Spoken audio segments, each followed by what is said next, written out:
All right, good afternoon, students. This is Mr. Coetzee here. What we're going to be doing today is deriving the quadratic formula. Okay, so this is one of the toughest things we'll probably do in Math 2, and as such, even though we go over it in class, I sort of wanted to put together a video so you could sort of see it step by step and pause it in case it's going too fast or things like that. So the quadratic formula, the basic idea is we're trying to solve something that's a quadratic, which in other words means it has x squared. Okay, so anything with an x squared is going to be a quadratic, and so usually it might have an x squared and an x, and it might also have some other number. We'll leave that blank for a second, and then usually when we solve it, we want it equal to 0. Okay, I'm going through this a little bit fast because we've already solved a lot of these by factoring, by graphing, and now we're going to use the quadratic formula for it. So what the quadratic formula says is, okay, in most problems in your book, you have like a number here, like 2x squared plus 5x plus 7, or something like that. The quadratic formula says, what if we solved it for the general case A, B, and C? All right, here we go. So if we're going to solve this for A, B, and C, and you're like, whoa, there's no numbers, that's sort of the idea of generally solving. You're solving for any values of A, B, or C. So the way we're going to do this is we're going to do it by completing the square. Okay, so to make this factorable, we're going to put C over to the other side by subtracting C. That will leave us with AX squared plus BX then equals negative C. All right.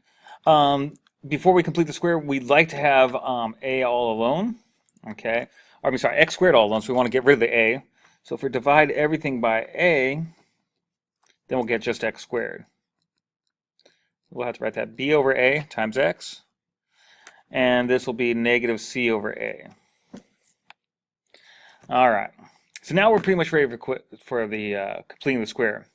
So the whole method behind completing the square is we add a number here. Let me go ahead and write it again. X squared plus B over AX plus something equals negative C over A. Now if we add something here, we have to add it on the other side. Let me go and zoom this in so you can see it even better. Okay, there we go.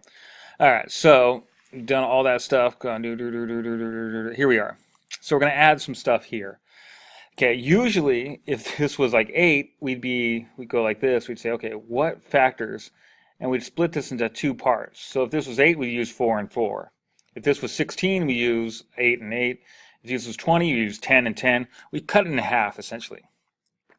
Okay, so what we're going to do is try to factor this thing. So we know it's going to be an x and an x. And when we do this, we take half of it and put on each side. So it's already a fraction, so taking half of it, 1/2 times b over a would be b over 2a. A little side note here, in case you're wondering. 1/2 times b over a would be b over 2a. That's what's going on there. A little side note there. All right. So that's where we got that from. And b over 2a over here also. All right. This part comes from squaring these or multiplying them by themselves. So when you multiply it by itself, you'd end up with b squared, and 2a times 2a would be 4a squared. That's the magic part we added.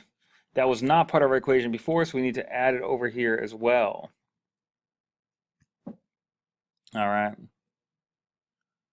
And so let's move this down. So again, this was split into half. That's where we got that. When you multiply these, that would give you this. And we add it over here. And it's exactly what we did before, but before we had numbers. Now we're just doing it for B's and A's and all that stuff. So the whole reason we did this is now this whole thing could be written as x plus b over 2a squared, bring down all this stuff, equals, we can't really do much of this, and it's kind of ugly. So let's see if we can combine it. So what I'm going to do here is negative c over a. If I get them both to have a common denominator, that'll help us. So let's multiply everything here by 4a and 4a. What that gives us is negative 4ac on top and 4a squared on bottom. Plus b squared over 4a squared. Okay, so we're seeing what did that. Multiply the top and the bottom by 4a, so we match what this is, 4a squared. So now this one looks like that one. They're both the same. Now that they're both the same, we can add them together. In fact, before I do it, let's combine these fractions, but I'd rather have the positive one in front minus the second one. So b squared minus 4ac. And they have a common denominator, so I can just write it over 4a squared. That's really where we've been trying to get to. That's the tough part. The rest of this should flow pretty nicely. All right, so what we want to do, we want to take that. We're trying to get to x. Let's not forget, we're always trying to solve for x. So what we're going to do here is we're going to square root this side and square root that side. And when you square root both sides, you have to consider the plus and the minus of this one. Positive and negative answers. So square root cancels the squared, and you just have x plus b over 2a. This is plus or minus. You can't square root this thing. This thing's a big mess. You can't take the b squared individually. So what I'm going to do is separate them. The top and the bottom. Now the bottom's just a single term. The top is two terms. Okay. So what that means is the bottom can actually be simplified down to just 2a. Square root of 4 is 2. Square root of a squared is a. This thing we can't do much with. All right, we'll leave it like that. And over here we had x plus b over 2a. Okay, finally, again, we're trying to get x. We need to get this over to this side. So if we minus b over 2a here, minus b over 2a here, those will cancel there. You'll have x equals, and then negative b over 2a plus or minus all this stuff, b squared minus 4ac over 2a. Finally, we're almost there. They both have the same denominator. They have a common denominator, so let's put them together. Negative b plus or minus square root of b squared minus 4ac, all divided by 2 times a. That, oops, sorry, there you go. Now you can see it.